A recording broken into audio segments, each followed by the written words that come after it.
Yeah, here's my notes. Remember this? We found the standard deviation of two sets yesterday. We had the numbers 9 through 15, and we had the numbers 12, 12, 12, 12, 12. Then I think you did one more on your own, right? So if you're just basing this off of notes, we're missing some things. I mean, look. What if I wanted to create a histogram of the first data set A? What would the histogram look like? It would be very boring. It would look like this. 9, 10, 11, 12, 13, 14, 15. And luckily there's one more 12, so you'd have like, right? You'd have a little bar higher in the middle than everywhere else. Actually, this is almost like what's called a stem plot. I remember Dylan was asking me about the back-to-back stem plots, I think, right? So, do you guys see that? That data is spread out. What would this data look like if you graphed it as a histogram? Right? So, this data has a standard deviation of 0. This data had a standard deviation of 2. And then I think set C didn't have a big, it had like a 6-point-something standard deviation. If you drew that histogram, it would look kind of like that, but I think, didn't we have things at like 16 and 18? So you'd have stuff way out there and way out there, and so it would be wider. Does that make sense to you guys?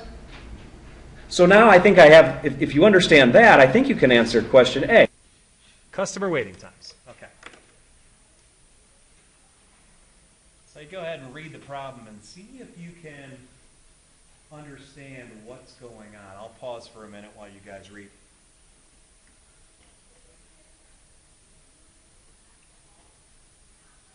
This is time in minutes. Yeah, this is how long people had to wait in line. Right? I guess some people, it's interesting. The Jefferson Valley is different than Providence. See, Providence, you go get in line for your teller. And it looks like some people got out of there much more quickly than others. Right? Whereas Jefferson Valley, what's this? Now this one is kind of what I saw last time I went to Toys R Us. A couple of years ago I went to Toys R Us for Christmas and I noticed they adopted this, at least the one over on Som Center Road. That was, you don't go to your individual tellers. You have to stand in line, and then when a cash register opens, they call you up, right? So it's a single line. That's what Jefferson Valley is doing. You guys with me on this? What do you notice? More consistent somehow, right? So the reason that this particular problem is in both sections is because not only is it interesting maybe to measure what is the mean waiting time or the median waiting time, but it's also interesting to measure the variation. You can measure the variance or the standard deviation. Guys, I'd like you to use technology to do these. I don't want to do it by hand any longer, okay? You can use Excel Stat, you can use the graphing calculator and do that one variable stats that I showed you yesterday. But what I want to spend time on is when you have those numbers, do they make sense to you and can you interpret what they mean? That's really what we're after out of these chapters. Okay?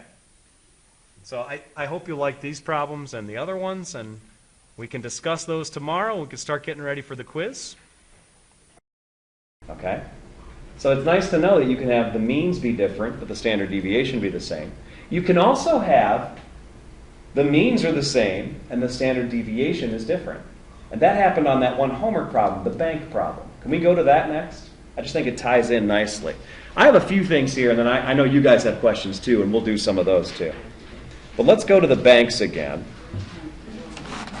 I decided to do an Excel spreadsheet of the banks, so let me punch that up here. And I should also punch up the book. I had it, but then it disappeared on me. Where'd it go? Here it is. So let's see.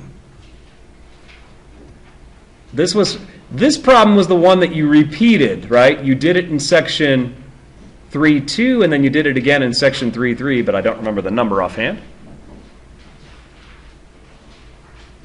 I'll pull out your homework questions because I don't remember. Wrong one, that's from the fall. Spring 2017. Course schedule. Oh, here you are. Oh yeah, I think it's problem 14, right? Was problem 14 the bank one? Let's see. No. No. 14. No. 33, 35 maybe? Or did I not assign it? It's number 24. Oh yeah.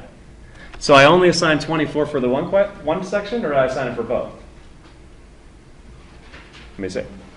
I should have assigned it for both. That's what I should have done. Here, I gave you for homework. Oh, I didn't assign it. It's not on there. I only assigned 14. I meant to assign 24. Okay. Well, live and learn. So here's 24. Waiting times in minutes of customers at these banks and the Bank of Providence are listed below. Right? And I'll show you what we did on this. Actually, I think I did this last fall with my group. Yeah, so I'm doing some computations here. I have a list of data values for Jefferson Valley, and I also have a list of data values for Providence. And you can see I'm writing things like x minus x bar and x minus x bar squared, right? So we were doing the long calculation. From now on, though, if you had to actually compute a standard deviation, how would you do it?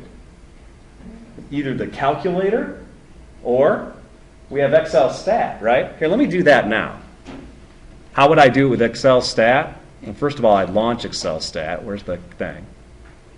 I would go boom, boom. You know, if you want to, you could type in the data real quick. 6.5, 6.6, 6.7, 6.8, 7.1. You could probably do it before this thing even gets launched. And then where do I find it? Well, for me, it's descriptive statistics, but for you, that's under some menu. I forget which menu. Describing statistics. Well, that's pretty obvious then. All right. So if I click on descriptive statistics, it asks, where's the data? All right. Well, here's my data. I don't have any labels where I selected it. And now it asks you, where do you want to put it? Do you want to put it on a new sheet or just somewhere else? And I'm going to say, yeah, I'll put it on a new sheet. Okay. Continue. So it's going to create a new sheet for me with, this is, you know, information about Jefferson Valley, right? Notice for Jefferson Valley, the mean is 7.15 minutes. The median is 7.15 minutes. They have a standard deviation. Oh, you guys can't see that too well. Let me zoom in for you guys. Hey, speak up if you ever. Feel free to speak up if I'm. Is that good? Standard deviation is 0.45, right? Okay, but let me go back to sheet 1 again, and let's play the same game. Let's do descriptive statistics for the other range. So now what I want is I don't want that anymore. I want this. This is Providence.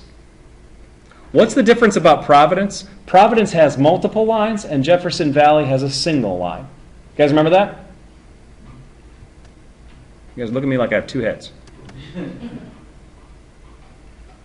And again, let's zoom in so we can actually see. So what's the mean, median, mode of this line? What do you notice? The mean and median are the same, right? It's just that the data is more what? Spread out.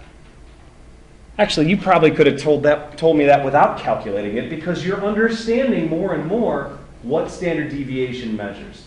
What we're measuring when we do a measure of variance, how spread out the data is. Now, last question. Which bank is going to get better customer service reports? That's a good question. And you guys are saying Jefferson will get better customer service reports? That may be true, right? Because everyone feels like they're treated equally in a sense. Whereas if you go to Providence and you get behind the slow clerk, right, you may really kind of regret that you did when you see 3 other people go by in the other line. You guys understand? So, I like that problem.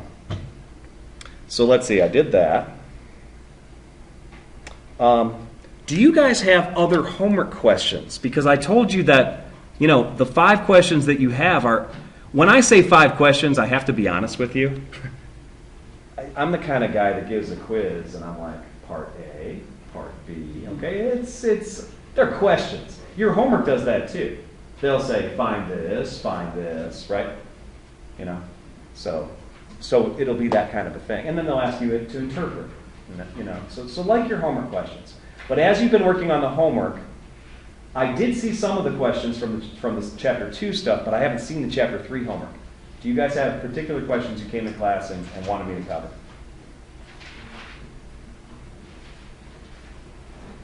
Sarah? Number 31 and 3.2. 3.2. Can you give me the page number? I'll just flip right there. 90. 90? Okay. I'm not the exact number. So if we look at page 90, Page, oh, it's actually a little farther. Number what?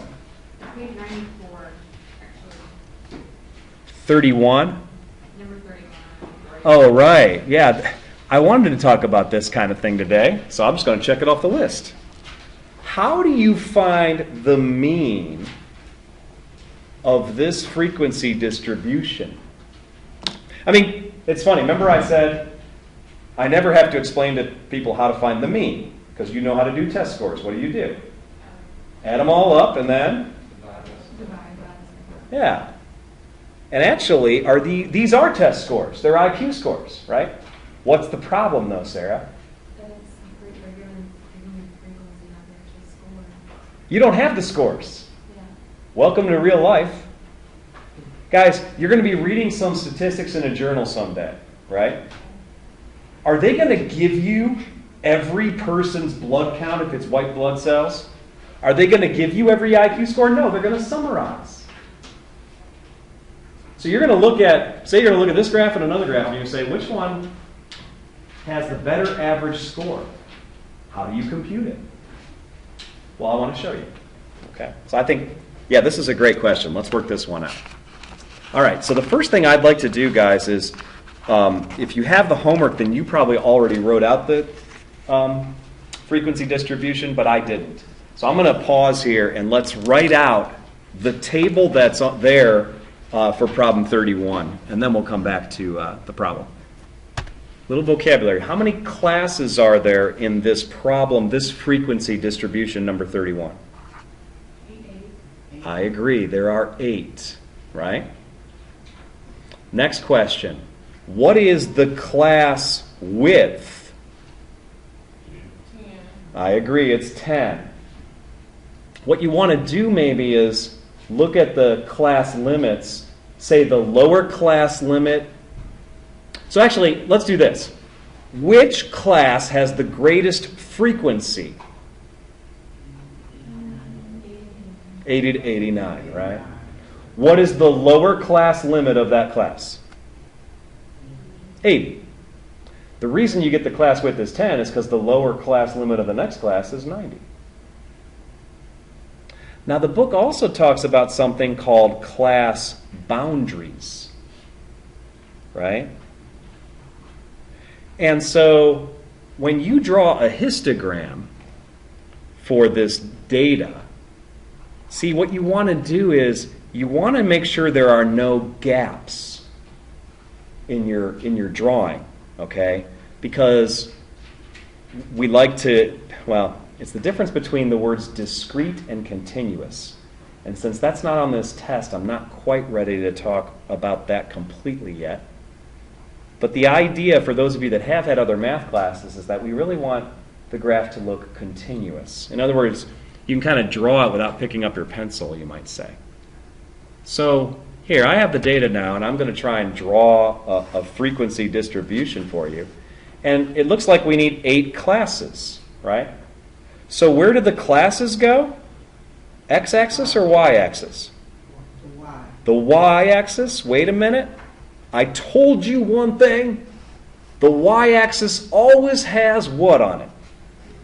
The frequency, right? That's always. Any histogram, Y-axis is frequency, whatever else you have. So what's going to go along the X-axis here? Yeah, the classes, and what are they? I guess they're IQ scores, right? Y-axis always has frequency. The X-axis has IQ scores. Of course, you know, if I gave you this problem on a quiz tomorrow, I guess one way you could do it, you could type the data into your, but that's not the fast way, I don't think. I mean, if I gave you the frequency distribution, you could just, you know, kind of go like this. You say, okay, so one IQ score you might get is 50, 60, 70, 80, 90, 100, 110, 120, I guess I'll go up to 130. If you ever see software and how it makes the frequency distributions, instead of using the class limits, it'll usually use the class boundaries. And so what you'll see the calculator does, by the way, let me do 60 to 69. Let me do this class in pink. And I'll make every one of my lines 10. That makes it easy. So instead of starting at 50, it'll actually kind of put the bar a little bit this way. It'll go to 49.5. That's like that's called the class boundary. It's not like you could score a 49.5. Well, maybe you can. I don't know how they score IQ tests. You can't go below 55. It's the minimum amount to maintain Okay. basic cognitive functions. Okay. So, I'm sorry. I said I was doing this one, so I should have been here. You're like, what are we doing? I'm sorry. Here, let me do 50 to 59 in blue. We'll alternate. It's going to make it kind of pretty, huh? So if I do this one in blue, 50 to 59 would be like this. But again, they would go up to 59.5. That's the class boundary. Or 49.5. They're going to meet at the halfway point between the two integers. Okay? So what would the next class be? It says 25. Here, I'll do that in green. So from 70 to 70, it'll start at 69.5 and go up to 79.5, right? And then the next one, I guess I'm back to blue. Oh, that's purple. That don't work. Blue. 43 for 80 to 89. So here's 10, 20, 30, 43. Okay. And now I'm back down to 26 for the next one, which I'll do in pink again.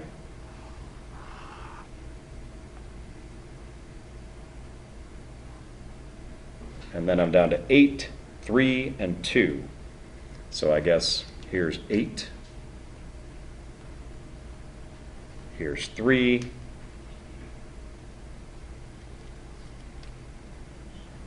And here's 2. Who needs software? We got a magic marker. Okay. You guys understand the idea? That's the relationship, again, between a frequency distribution and the histogram. That is not what Sarah asked me, but you guys asked me. Sarah said, well, how do you compute the mean of this thing? The center. Actually, from looking at the picture, what would you guess the center is approximately? How about which classes is it in? Between what and what? I think it's probably between 80 and 90. I agree. Would you say that this one is a normal distribution? Yes. I think so. I think so.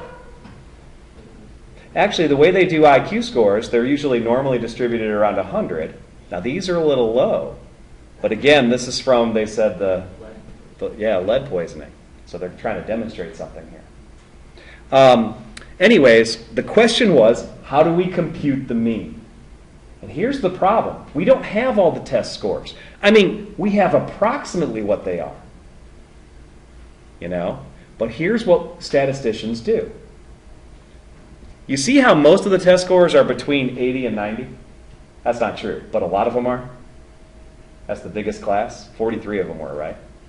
Well, or between 80 and 89. What we're going to do is we're going to take the midpoint and pretend that everybody scored right there.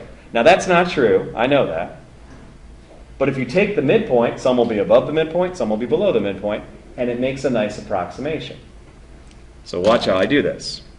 Here, from 50 to 59, let me list the midpoints. The midpoints. So between 50 and 59, what point is right in between? 54.5. And if you don't like that, how do I get it? Well, one way is you can add them up. 109 divided by 2. 108 divided by 2 is 54. 110 divided by 2 is 55. 109 divided by 2 is 54 and a half. Between 60 and 69, the midpoint would be? 4.5. Yeah, and there comes a point where you say, hey, you know what mathematics is? It's the study of patterns. I get the pattern. I don't feel like working them all out. I just understand. Are you with me?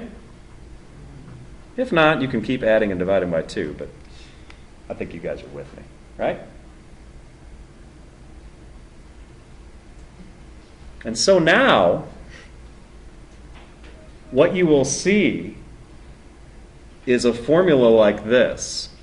You will see a formula, I think they write it in the book this way. They write, I'll do it up here, I guess, and then I'll work it out. I think they say that X bar is approximately, what does that symbol mean? The sum of xm times f divided by n. By xm, what they actually mean is the midpoint. The m stands for midpoint, right? We don't have the data values, but we have the midpoints of the data of the classes. And then f, right? That's the frequency. And so it says multiply those together, then add them up. Multiply the frequency times what? Again, what's that? The midpoint. Okay. So for example, I'm going to do 4 times 54.5. And I get, well, let's see, 4 times 50 is 200, 16, and then 2 more is 218. I multiply those together. Let me do the last one. 2 times, I don't want to do the others, they're too hard. 2 times 124.5, I can do that. It's 240, I was going to say 8, but then I have an extra half, so I'm going to say 9. Oh, I could do this one too. What's 10 times 64.5?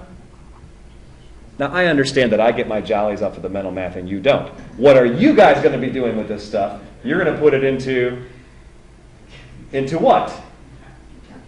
Calculator or Excel? Which one should I do, guys? Calculator or Excel? Which one? Calculator, Excel. How many want calculator? Half of them. How many want Excel? Okay. Well, calculator wins this time, but I will also show you a hint of how to do Excel. So let's pull out the graphing calculator that you're going to use. You asked for it. Hey, one question I have is, do they have it in the book, the little schematic of how to do it? I mean, I can show you anyways, but if they do, sometimes they have a little shortcut that you can follow for either technique. We'll take a look. This is 3-3, right? In the blue. No, they don't really say much. Use the same procedure. You know what they tell you to do? They're saying, hey, just let the computer do it. Oh, actually, your computer might know how to do multiply, add in one step. I think it does.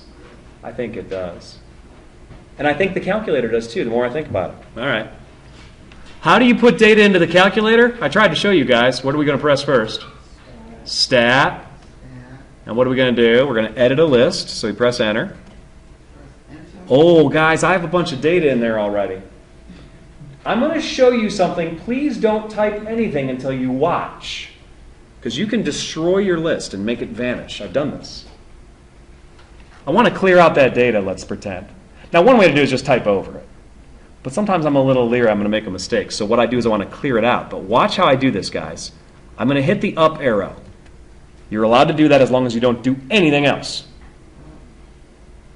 Then I'm going to press enter. Why? Because if I press delete right now, it'll delete the list. But if I press enter, do you see what happens? Where did my cursor go? Right down here on the bottom where it says L1 equals. Now I can press clear and that stuff will go away. And now it says L1 equals blank. Then if I press enter, it has a blank list again. So I want to make sure I showed you that because that's something that you may not know. What if you delete a list? You can get it back. I don't remember how. See me after class if you're interested. But if you delete a list, you can put the data in list too. That's okay. Sarah, you mean hypothetically. Never mind. All right. So anyways, let's see where we are. Oh yeah, we have to type this data in. So what are we going to type in? Well, let's put the frequencies. So 4, 10, 25, 43, 26. What's that? I'm just typing numbers in. Yeah, Lita. 4, enter. Yep. 4, enter. 10, enter. 25, enter.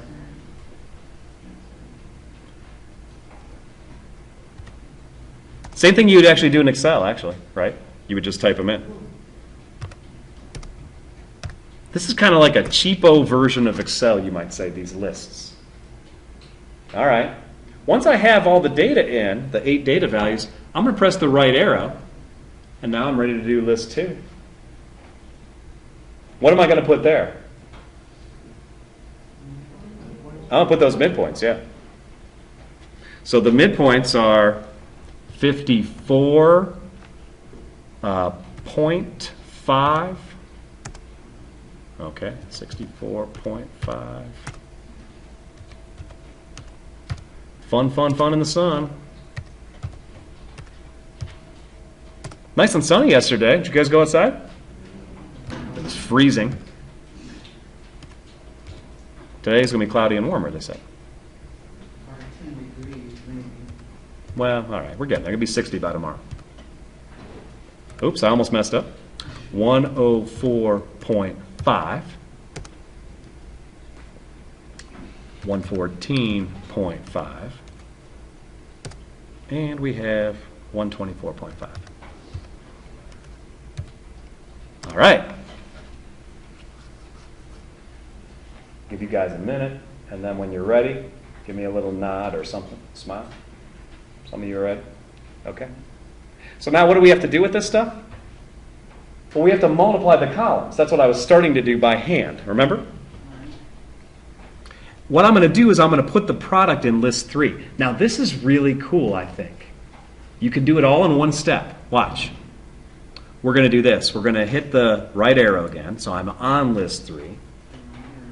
But now I'm going to hit the up arrow so I actually go on the L3. Sarah, don't delete it. Right? And now I'm going to press enter. Where does that put the cursor? Down on the bottom. Ready? And it says L3 equals. Watch what I'm going to type. I think this will make sense to you once we do it once. It equals, so I'm going to hit the second key because what I want to do is hit second 1. Do you know what that's going to type when I hit second 1? L1, because that's what's in blue. So now if you just press enter, it's going to give you the same list as L1, but that's not what I want. I'm going to hit the times sign. L1 times what? Second 2. And so it's going to make L3, every entry is equal to the product of what's in list 1 and what's in list 2. Hey, did I do my mental math right? Enter. Yeah, just press enter when you're done. And I did it. Hey, I got my 3 problems right. 218, 645, and Equal Of or? course, mine would say mismatch. if it says mismatch, that means your 2 lists are not the same size. That's interesting. Maybe there's a data value in one of them that you can't see right now. Just press the arrow back to go back. Yeah, you can move around and correct things. Yeah, that's interesting. That's weird. Clear will get rid of everything. Yep, Russell. How did I do it? Okay. Well, What I did. it'll be go to staff and then go to Here, I'll show you one more example, I guess. I'll do it in list 4 just to show you one more time. Okay? Ready? So I went on top of list 4. Follow me here. I pressed enter. That puts the cursor where? You with me, Russell? Okay. And now I want to take the product of list 1 and list 2. So I'll type second 1. That gives me L1. I'll hit times. That gives me the asterisk, which is the computer symbol for times. Russell, you with me? Okay. And then what am I going to hit next? Second 2, and then enter. And that's how you get the product of the data. You guys with me? Yeah, I found my error. Okay. I erased it. Press It's delete. Clear or delete? Yeah, delete. I only need to delete one. Then delete should do it. It's this key right here, I think. Ashley, you have a question? Say it again. Oh, the only reason I have a line 4 is because Russell asked me to do it again. You don't need line 4. Russell asked, how do you do it? So I said, I'll do it again. I don't need that. Okay. So now, we ready? Yeah. We're still not done. You guys realize that, right? What do we still have to do? Divide by n. Well, there's something we have to do before we divide by n. Look. Here, let's look at the formula.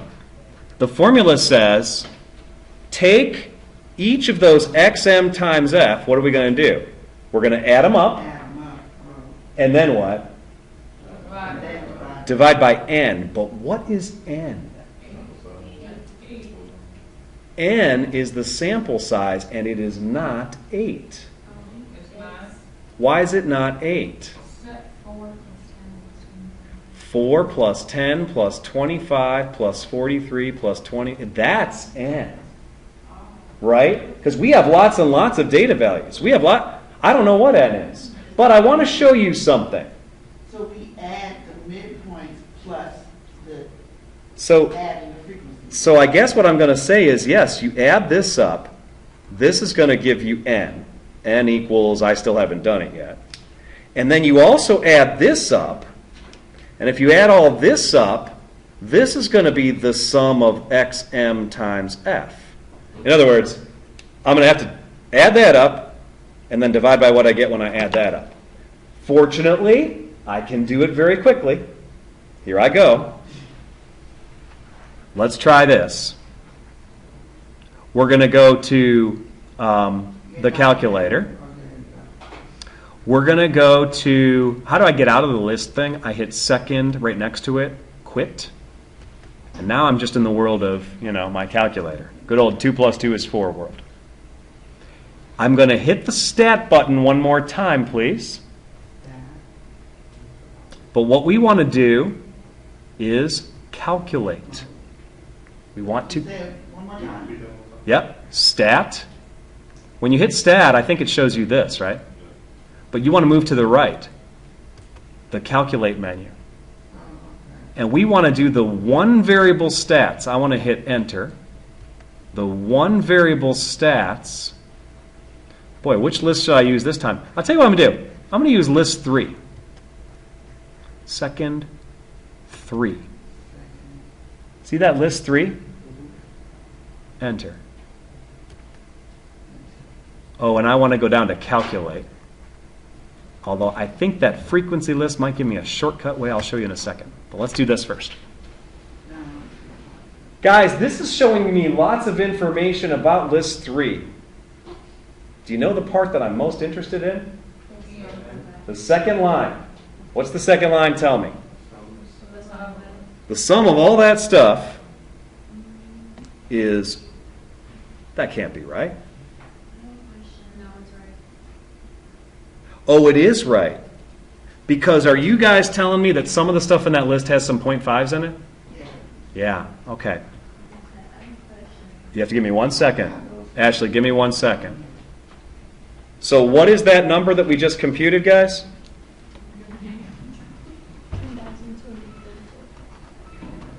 10,244.5. Yeah? Is quiz tomorrow like open no, right? No, not at all. Not at all. Okay. Not open, no. Think Yep. about it. Okay. What's that? Now that's divided by n. You didn't get it. Only thing I did got the thing was N, minus X, A, Q1. Everything else is different. Okay, then our data values are not the same. There must be a difference between what you typed in and what I typed in. Okay. Hey guys, I could also do the same thing, and I could add up the frequencies. What list are they in? They're in the second list, right? So let me go back to the calculator. If I added up everything that's in list 2, I'm not going to do it right now. But if I did, then you could get n. So let me do that real quick. Let's see. 14 and 25 is 39, 82, 95, 101. Did you guys get 121? Yeah. That's what I got. So if that's 121, how do I finish the problem and get the mean IQ score? Take that by Sure. 10244.5 divided by 121. Here we go. Let me try it. 10244.5 divided by 121. Sarah, mean IQ score is 84.6. Is there a faster way? I hope so. I hope so too. Can I try this once? I don't know for sure if this will work, but I want to try it. Here's what I'm going to do. You guys look at the stat list for a minute.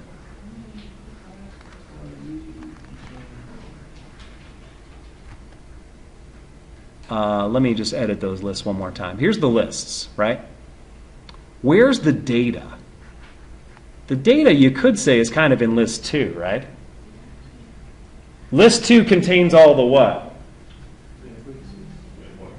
The midpoints, right? I want to see if this gives me the same answer. I don't know if it will, but I want to try it. Here I go. Because if it does, boy, is that a shortcut. Here we go. Stat, calculate. I want to try this. One variable stats of list 2 this time, the midpoints. And then it says, where is the frequency list? Where did we put the frequencies? Didn't we put them in list 1? Yeah. I think we did. I want to try and calculate that and just see if it does it. I don't know. And then you press. Ha! 2 clicks. How do you get calculate? How do you go to calculate? Whoa! Should I show you instant replay? Yeah. That was cool. Here we go. Second quit. I love stats class. Okay, look. Stats class. Ready? Guys, here are the stuff we typed in. And remember the thing I showed Russell twice? So we have this, we multiplied all that stuff together, right? The midpoints times the frequencies. You don't have to. All you have to do is, you do have to put the midpoints in, yes. But then what you do is this. Go to the stat button. Calculate. One variable stats. How many are with me, by the way? Is my pace okay? I'm not going too fast? Wait, be honest. How many are with me? All right, try it then. Here we go. Enter. Notice what I'm putting as the list. What list am I choosing? Yeah, because what's in 2? The midpoints. Then, after you press enter there, it sends me down to the frequency list, and I've been leaving that blank usually. But this time I told it, I said, well, we have some frequencies in list 1. I pressed enter, and it goes on calculate. This time when I press enter, look what it does. It computes the mean. It does everything we just did for you. That's fantastic. So, What time do you want? don't you feel that exhilaration, Sarah? I know, I agree. I can honestly Guys, there is one other, there's actually 2 other topics that I think I should cover before tomorrow, okay? And so I'm going to go ahead and take that initiative, okay? There was a homework question from 2.4 and 2.3, actually 2 different homework questions that got people. And it was talking about voluntary response samples. People were asking me about this on the homework. I said, I can't ignore this. Well, I could. I could ignore it because it's really a chapter 1 topic. Remember how we skipped chapter 1? We paid for it. I mean, there's a cost, right? So what page was that homework on? I don't even know. 70. Yeah, so 70, for instance. Or even before that, 58 was the one? Yeah. Yeah, this was 2.3, right? Or is this 2.2? No, it's 2:30. Yeah, 2.3. Guys, question 2. It says, the histogram in figure 2.2 is constructed from a simple random sample of children. If you construct a histogram with data collected from a voluntary response sample, will the distribution work? This is really a chapter 1 idea. So if you didn't understand it, don't panic. But voluntary response is where, like, you say, hey, you want to be part of a survey? And they say, sure. But simple random sample is, like when I asked you guys the first day of class, hey, can you guys give me some data? Right? And you gave me lots of data.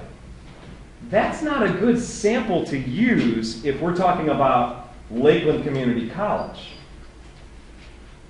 Why? Would you agree that probably most Lakeland Community College students wouldn't get up at 8 a.m. every day for some stats class? You're like, I wouldn't either if I had a choice. I understand that. But do you understand what I'm saying? There are so many people that would not sign up for this class that you guys have some bias. And so I think it's important to understand that if you want to get good statistical sample values, you need to take what's called a simple random sample. What that is, chapter 1, we'll let it go. Okay, so in the explanation, do we have to say bias? I mean, like if you gave us... What I'm telling you is, do we have to say Lita, bias? what I'm telling you is I'm saving that for chapter 1. Okay. So let it, you guys okay with letting a topic go Yeah, for tonight? yes. All right, I just thought I'd ask. The other topic that I need to mention a little before we go is called a Z-score. A Z-score. It's in section 2.4. No, I'm sorry, 3.4. 3.4. How many people have worked on the 3.4 homework already? Just a couple. Okay. All of our homework is due tomorrow, right? Yeah, I would try to get those first 2 chapters of homework done by tomorrow because your quiz is on that stuff. So No. try to. Section 3.4. It has some challenging problems, guys. They talk about percentiles and quartiles. We talked about that stuff a little bit. You'll learn more as you do the homework. But the one thing that I didn't mention yet, which I want to, is Z-score. This is a really important idea, Z-score. And a Z-score is a number of standard deviations we are from the mean.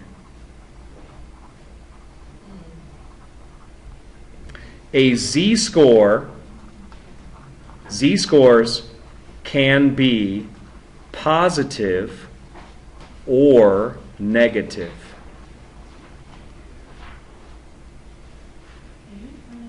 Yeah, I want to. And I want to give you a formula also. Here's the formula. Z equals x minus s. I'm sorry, that's wrong. Sorry about that. Z equals x minus x bar. What's x bar stand for? The mean, divided by s. And here's my example.